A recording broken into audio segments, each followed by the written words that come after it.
Yan, good morning, may TMX Alpha tayo, 125.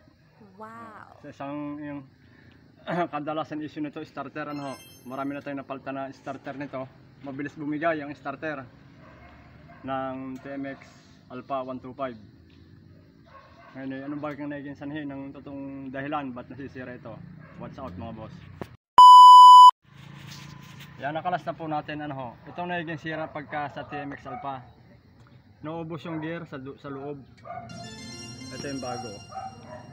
Ito napalitan na rin namin ng bago, ng panibago. Padalawang palit na ito. Pinakamaganda, kung pati ito papalitan din natin. Kasi dito siya nagkakadiferensya. Itong pinaka-reduction gear niya. Ito.